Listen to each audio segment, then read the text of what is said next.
Welcome to another amazing episode of Engine Noise. Today, Matt and I are going to talk about one of my worst do-it-yourself jobs ever. Repairs gone wrong. That's right. We're also going to give you some tips and some pointers so that it doesn't happen to you. Gotcha. We're also going to talk about one of my favorite YouTube sensations, Edd China. Is he from China? He's from England. Oh, righto. I'm going to test Matt on some general automotive knowledge, and we're going to give away a free t-shirt. Yes. So stick around for some free swag.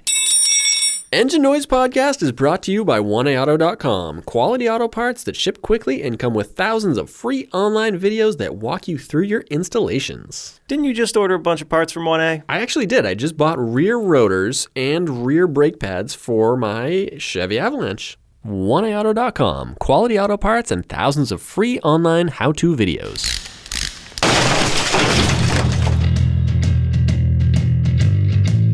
Hey, welcome to the Engine Noise Podcast for do-it-yourselfers like me who don't mind getting their hands dirty. I'm your car guy, Jeremy Nutt. And I'm Jeremy's left-hand man, Matt.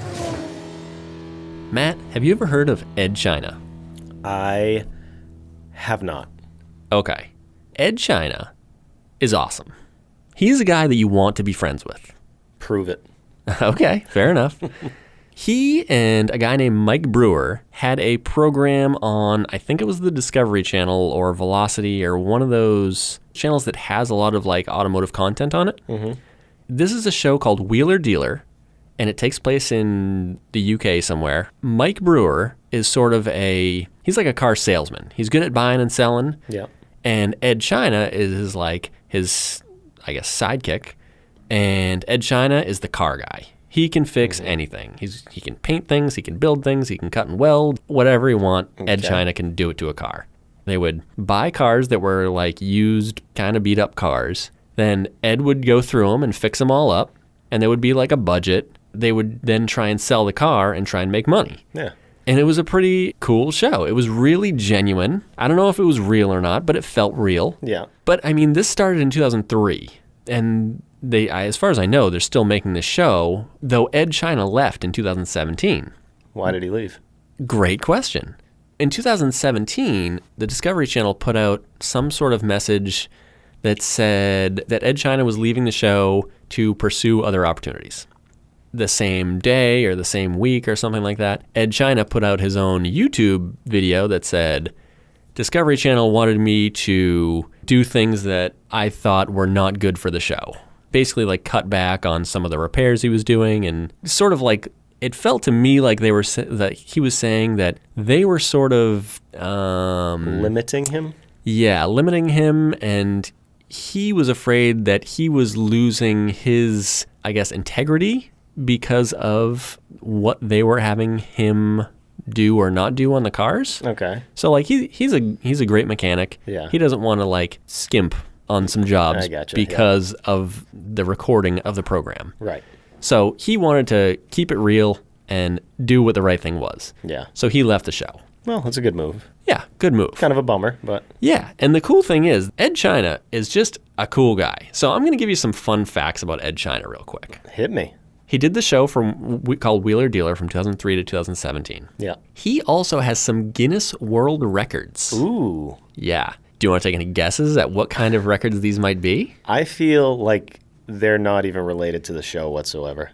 They're like eating the most like refried beans or something. Actually, no. They are sort of related, but sort of unrelated. Okay. Now, this is all Wikipedia, so it's got to be right. True. Yep. Okay, so here's the first one. October 1998. Fastest furniture, 87 miles per hour. Fastest, what do you put, wheels on a couch or something? I believe so, yes. Wow. November 2005. Largest motorized shopping trolley. Largest, yeah. Wow. There's like 3 more, and you're going to be impressed. Fastest mobile bed, 69 miles per hour. Uh-huh. This is the big one. Fastest toilet, 42 miles per hour. That's a on fast a toilet. toilet. That sounds dangerous. Yeah. And then the last one, fastest garden shed, 58 miles per hour. Yeah. This is real. Well, it's on Wikipedia. Yeah, it's on Wikipedia. Yeah. So just imagine how fast you would feel on either a toilet or a garden shed. Yeah. Imagine how fast like 50 miles an hour feels. On a toilet? That's fast. Holy crap. But we're not here to talk about toilets, Matt. No. We're here to talk about Edd China. Okay. Edd China leaves the show. He starts a new YouTube channel. Mm-hmm. He doesn't really put any content on the YouTube channel until recently. And the new channel is called Edd China's Garage Revival. Ooh. He's got 4 videos right now. 3 of them are just like promotional videos that are like really short. Yeah. One of them is a new video that came out a week ago or 2 weeks ago, something like that. It's got over 1 million views. Mm-hmm. And he's got 153,000 subscribers. That was quick. In a short amount of time. Yeah, that was really quick. So Good for him. So I watched the video. Yeah. And it is fantastic. He basically... What is he doing? So Same stuff or? Sort of similar. He's more like helping out people that have projects that have stalled. Like for whatever reason, you can't get over this hump in your project for some reason. He goes out, helps you through it. Yeah, that's cool. In this episode that he posted just recently, he goes to Norway, and this guy has I believe it's a Volkswagen GTI. It looks like it's been painted, but the rest hasn't been done. So like there's no interior, there's no engine and transmission. Yeah. There's some requirements by law that you have to have in Norway where you can't put a different engine in a car without certain paperwork or without certain other upgrades. You wouldn't do too well there. I would not do well there, no. So yeah, he helps the guy go through all of the right procedures, gets the car built right and safe and awesome and fast. It's just a great show. I mean, I liked Edd China before. But now he's got this new show, and I'm even more of a fan. Nice. Yeah, and I would encourage everybody to check out this show. It's just good automotive content. Sounds like you'd like to talk to Edd China. Maybe we should have him on the show. I would love to have Edd China on the show. Marissa Tomei first. Unless Edd China, calls us first. Well, I don't know. What is the latest on Marissa Tomei's possible visit? It's looking pretty promising. Really? Yeah, like really promising. Like this isn't just a joke anymore? It's like real? Well, you see, we sent some emails over to some people that used to work for her. Okay. And they clarified that they no longer work for Marissa Tomei. Okay. Now we got the emails sent to the correct people who who do work for Marissa Tomei. Oh my goodness. And yeah, it's looking really good. That's it. That's the update. That's incredible, Matt. Yeah. I can't even believe we're at the point where we're talking to people who know her. Yeah. That's impressive. It's happening. You're convinced. Yep. And I keep checking my phone because she's probably just going to call me. I doubt she's going to call you, but we'll see. Yeah. I think she's going to skip the email process and she's just going to call me. Fingers crossed. Just to say what's up. I don't want to do any name dropping here, but Edd China has liked one of my tweets. Whoa. Yeah. On the Twitter sphere? I mean, it was a while ago, but he did like one of my tweets. Well, okay. Just saying. You can take care of Edd China. All right. I'll figure out what's going on with Marissa Tomei. I think that's a good idea. What is something that 1A Auto does that other parts stores don't? Well, what I like, Jeremy, is I can call 1A Auto up and actually talk to somebody. Yep, that's true. Just knowing that I can do that, just in case, yeah, is great.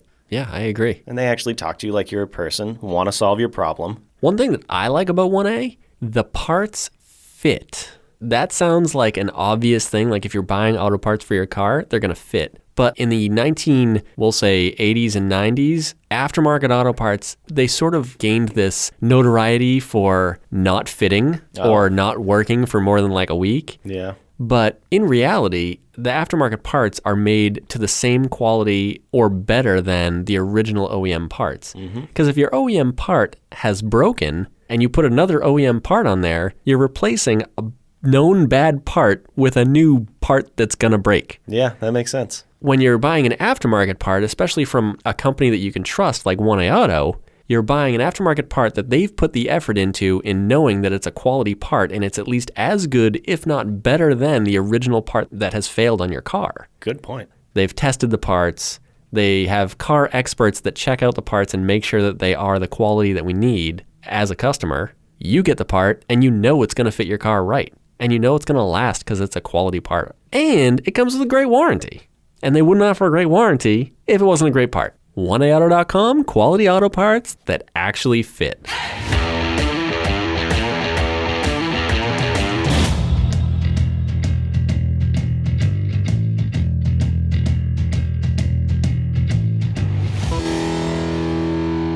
Matt, have you ever been working on a car and things go horribly wrong? Pretty much every time, Jeremy. That is something that happens to me occasionally, but I'm getting better at undoing the harm that I have done when things go wrong. Even a seasoned vet. Yeah, even a seasoned vet has things that go horribly wrong sometimes. You can pretty much have all the experience in the world, but bolts are going to break. No matter how much you try not to break it, things just break. Yeah. The repair itself that comes to mind whenever I think about this problem is the 2005 Mazda RX-8 that I had. Which you loved. Which had a wankle. Of course. One of my worst experiences with do-it-yourself repair gone wrong was with this car. Do tell. It started with a coolant overflow bottle, which, if you've ever popped the hood open of just about any car in the world, there's a coolant overflow bottle that has a cap on it. And the cap is where you put the antifreeze in when you're low on antifreeze. I do know that. Like, hypothetically, if all the antifreeze was to leak out of your truck, you'd pour the antifreeze in this cap, you'd take the cap off, you put it in the overflow bottle, and then the overflow bottle takes the antifreeze, puts it into the radiator. It's all, like, linked with hoses. So what happened with me was I was sitting in a parking lot on a hot day, and I just start smelling antifreeze in the RX-8. So I pop the old bonnet, and the coolant overflow bottle cap had cracked off of the coolant overflow bottle. That's too bad. Yeah, which normally isn't a big deal because a coolant overflow bottle should be like $40 or $50 to replace, which is like not what you want to spend, but it's not like the worst thing in the world. Does that bottle have to be sealed at all times? Yes, it is under pressure. Okay, I get it now. Yeah, because it's under pressure, antifreeze sprays out of it when it cracks, and that's what was happening to my RX-8. It was like just fire hosing out from all over the place under the hood. Bad news. Bad news. I hopped on the old interwebs, and it turns out that the only place you can buy overflow bottles for RX-8s is the dealer. There's no aftermarket ones made. Oh, boy. So the price is premium. I had to spend like some ludicrous amount of money on an overflow bottle. I want to say it was like $150. Yeah. What? Brutal. That's not the bad part. I went to replace it, and when I pulled it out from under the hood, there was a hose that I didn't know existed. And when I pulled the coolant overflow bottle out, it snapped a plastic nipple off of the top of the radiator and destroyed my radiator. Oh, no. Yeah. So at that point, I had to pull the radiator out of my RX-8 because now I needed a radiator. There was nothing you could do? Sort of. Glue? Yeah, a little bit of glue. The weird thing about RX-8s, the radiator comes out the bottom of the car. That is weird, I guess. Not only do you have to jack the car way up in the air, but you're basically under the car with antifreeze dripping on your face. It's a good time. And there's about 400 10-millimeter bolts that you have to remove to get the radiator out the bottom, and there's no room to do anything. So it is just a horrific process. So once I got the radiator out, I had to drill out the hole, and then I went to the hardware store and I bought a brass, I think they call it like a flare, a hose flare, I think is what they call it. Flare fitting, yeah. Bought one of those that was the right size for the hose, and then I threaded the radiator, I screwed the brass fitting into it, and then I surrounded it in JB Weld. There we go. Ding! That's the pro tip. If things go wrong, JB Weld will fix it. I let it dry for like 2 days before I put antifreeze back in it to make sure the JB Weld was on point. Yeah. And then I put the radiator back up through the bottom of the car, put my overflow bottle back in, and all was well for the next few months. Because... But then it started leaking. Yeah. So then I had to actually buy a radiator, but I didn't want to buy a plastic radiator. I already know how easy it is to break a plastic one. Yeah. So I bought an aluminum one, which is supposed to be like this, the performance edition. You had an option. So I bought this fancy one, but then it didn't fit. You would expect it to fit, right? If you're buying it for a Mazda RX-8 and it says it fits in Mazda RX-8. Right. Yeah, it didn't. So when I bought that, I had to cut the top of the radiator off that I just bought, and then I had to re-weld the whole top of the radiator in a different direction so it worked right. That was the most miserable do-it-yourself project gone wrong. All for a little thing. All for a little plastic nipple thing on the top of the radiator. So that's one of the things that we're going to talk about today, Matt. Okay. Is when projects go wrong, what to do, and maybe a few tips of what you can do to prevent that sort of thing from happening. Looking back on it, I really should have investigated what I was doing before I was like yanking on that coolant overflow bottle and snapping my radiator off. Right. It was totally preventable. I was just in a rush and I was being crazy. You were being Jeremy. Yeah, young, wild Jeremy. Yeah. So let's say you're working on your car. You're doing a brake job. Okay. Typical brake job is fairly easy. You can knock out like front brakes in like 45 minutes on most cars, if you have some idea of what you're doing. Sure. One thing that you can do to prevent things from going wrong, have a plan for when things do go wrong. One thing that comes to mind, if you take off a caliper, sometimes the caliper bolts break off. Right. You need to have a backup plan for that.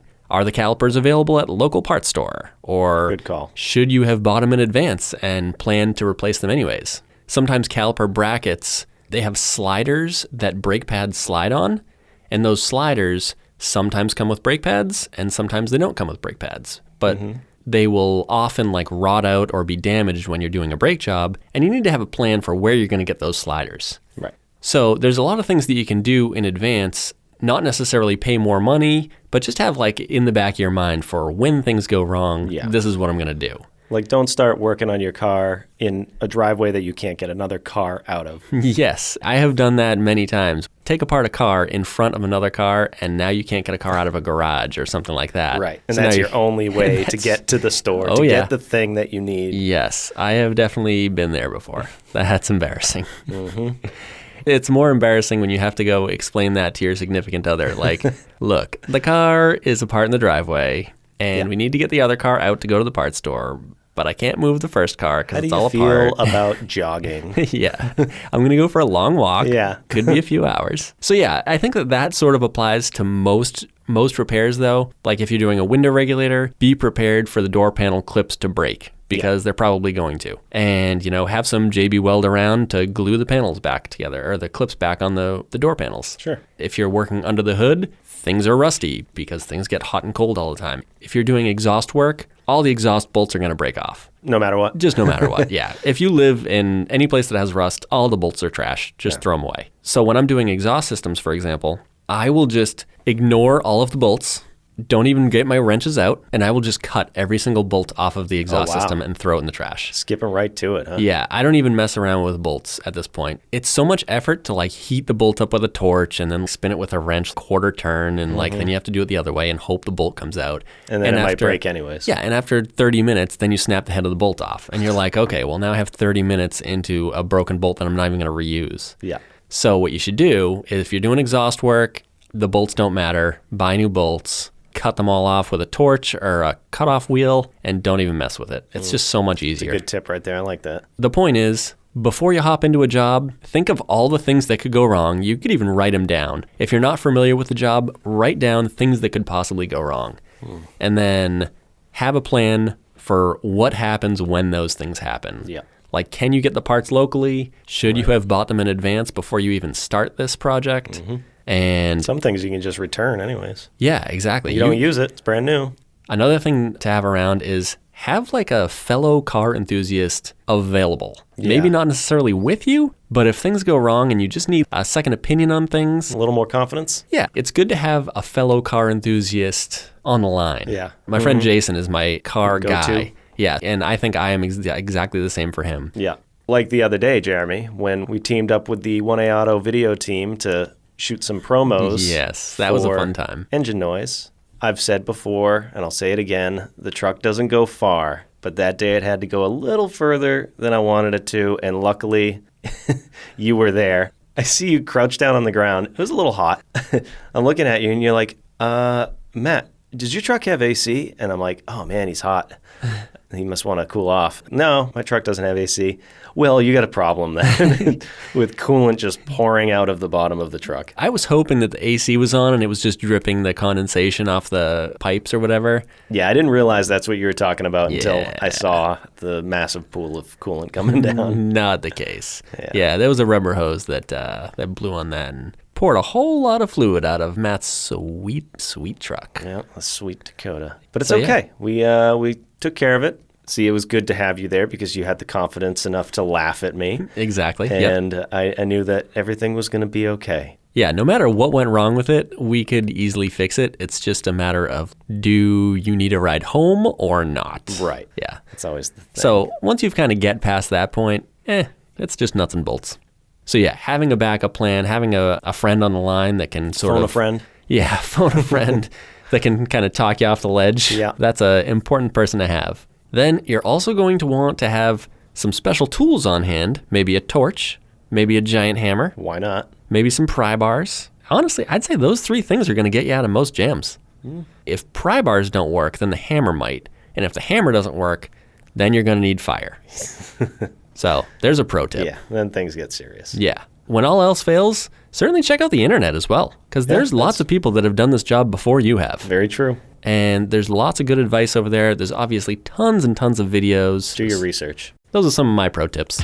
Always good to have a friend that knows stuff, though. Yeah, definitely. Having to phone a friend. That's what you need. Matt, guess what I have here? Wait a second. Is that an official Engine Noise t-shirt? The real thing, Matt. All right. What are we doing with that? We're going to give it away. I knew it. I knew you were going to say that. It's an extra large. Okay. It's of high quality. It looks it. You know what the back says? What's it say? Serious Wankle Power. Yeah. That's right. Everybody wants a shirt with a wankle on the back. Everybody does. So we're going to give it away. The first person to email us at enginenoisepodcast@gmail.com, put Serious Wankle Power in the subject line, is going to get the free t-shirt. Good luck and email now. Matt, we've been doing the show for a few episodes now, and I feel like you've picked up some automotive skills. You know, I've been learning a lot and getting better every day. With all these new skills that you have, I have a little bit of a trivia game for you today. Are you ready? You have to choose true or false. I'm going to give you a fact. You decide if it's real or not. Are you ready? I'm ready. Whew. True or false? The AMC Pacer has a passenger side door that is 4 inches longer than the driver's side door. Just because that's really wacky, I'm going to say false. That is incorrect. It's true. True. Yeah. Wow. The AMC Pacer actually has a passenger side door that is longer than the driver's side door. Weird. Yeah, I guess it's so you can easily access the back seat. Gives the passenger more room to get into longer the back that seat. way. I thought I was looking longer, like towards the ground. Oh, that would be taller in the world of automotive In the slang. world, I guess, in the world of anything. As far as science goes, I math. guess so. All right, next. The 2015 Jeep Cherokee has an 8-speed transmission. True or false? Let's see. 8-speed. Yep, I feel like that's a lot. it is a lot. I hear people that are like, 5 speeds are cool. Yep. And I've heard 6-speed, no way. And then I've heard Exactly. tractor trailers are impossible to drive because they're like 24-speed or something Right. like that. Yes. 2015, I Yep. feel like they're up in their game, but I don't know if they're up in it that much. I'm going to say false. You are correct that it's false, but it's because they have 9 speeds. Really? Is that crazy? That is crazy. Yeah. And it's tough to get into that 9th speed. Yeah? I have tried this. Really? The upper 4 most gears, Yeah. 6, 7, 8, 9, those top gears are all overdrives, which means it's actually going faster than the engine speed at that point. I'm pretty sure it's the top 4, which means you have to be going like down the highway, down a hill, wind behind you, and then maybe it will shift into 9th gear, if you're lucky. You're probably doing like 80 miles an hour or something crazy like that. Wow. Yeah. Alrighty, you Okay. ready for the next one? Yeah, I'm ready. Oh, I love the next one. I'm going to love it too. Yeah. I know it. In 1969, you could buy a Dodge truck with a dude trim package. That's right, I said dude trim package. Dude. Was dude a thing in 69? This is a tough one, Matt. Was it a disco thing? Were you a disco dude? Could have been. But would they even, I don't, I'm just going to say false because it's silly. Okay, you are right that it's false, but the dude was available in 1970 and 71. I just changed the year. What is the dude? It's a trim package for a Dodge truck. You could get the Dude package. It said Dude on the back of the truck. Dude. Yeah. And it had stickers down the side. That's pretty crazy. Yeah. They apparently made between 1,500 and 2,000 of them. So there's not a ton of them out there if you can find the Dude. Interesting. Yeah. Kind of want a Dude. Maybe you put the Dude sticker package on the Dodge Dakota. Woo! Dodge Dakota Dude package. That's what you need. Yeah. Yep. Thanks for listening to Engine Noise, a podcast brought to you by 1A Auto. Quality auto parts that ship free and have thousands of how-to videos to walk you through your installs. Thanks to our producer, Jamie Prohaska, our editor, Patty Ford, and our marketing manager, Kristen Fitzpatrick. Yeah, thanks everyone. We'll have another great episode of Engine Noise available in 2 very short weeks. Be sure to subscribe so you'll be notified when the next episode drops. And remember to like, follow, and share our show on Facebook, Instagram, and Twitter. Thanks again for listening, and until next time, continue to DIY. Do it yourself. Pop that hood. It's just a little core repair. Oh man, not the British accents again. Get your engine started, righto. Brake master cylinder. I don't know if I have a British accent. Just pop the bonnet. Put the bonnet on your bum. It's only a little repair. EngineNoisePodcast.com. British people are going to hate us. I know. This Engine Noise podcast is brought to you by 1AAuto.com. Hit the subscribe button now and stay up to date with all the new episodes. Have a question for Jeremy or Matt? We'd love to hear from you. Send us an email at enginenoisepodcast@gmail.com. You like Guinness? Yeah, it's delicious. I don't like Guinness. Really? Yeah. Come on. It's like drinking a loaf of bread. Oh, it's the best. I'll drink bread all day.